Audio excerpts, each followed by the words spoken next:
Hello again. Before the Industrial Revolution, most people lived and died within a few miles of where they had been born. They worked on farmland near their homes, and their only means of travel was on foot, unless, of course, they were well off enough to be able to afford a horse. Things are very different these days in this country. We can jump in our car and drive a couple of 100 miles in a few hours, or we can hop on a train or bus to take us where we wish to go. Over the last few years, though, efforts seem to be being made to rein in this ability to go as far as we wish whenever we want.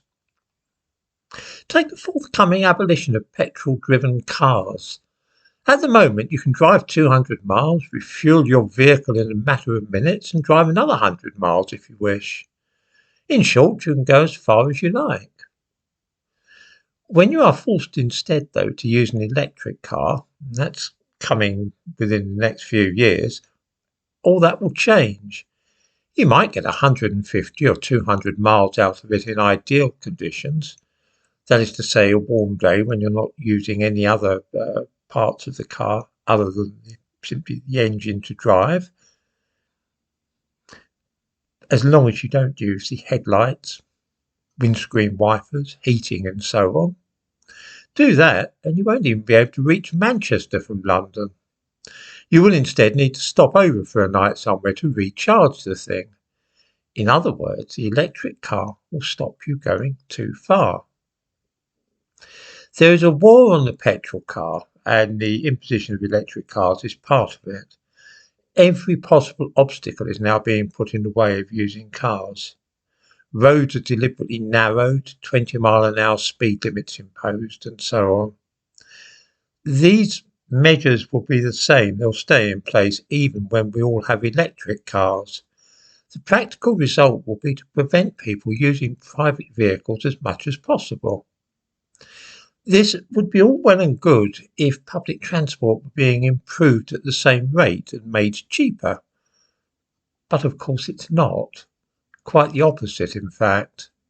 Travelling by train is an expensive luxury these days, and bus services are being cancelled all over the country because they are not economically viable. The result of this twin squeeze on motorists and the running down of public transport is that we are actually being discouraged from moving about too much. The 15-minute city, about which I have spoken before, is just one more aspect of this strategy. Whether this is part of a coordinated plan, I couldn't say, but the result is that we are travelling less, and travel is being portrayed as somehow not quite the right thing. It's virtuous to stay in one place rather than gadding about all over the shop. You save the planet that way. Those travelling by aeroplane are said to be destroying the Earth, bringing on global warming. And so that too is a selfish and antisocial practice. Good citizens don't go flying off abroad for their holidays these days. They stay home instead and enjoy a staycation. Gradually and imperceptibly, our horizons are being limited and the world is once again being restricted to within walking or cycling distance of our homes. This is likely to result in a mental atrophy, whereby we focus more on local matters and gradually lose interest in what's going on in the wider world. It is an awful trend, and whether it's deliberate or not, the result for the younger generation is likely to be a stunting of their perspectives, as even a day trip to the seaside becomes beyond reach of the average family.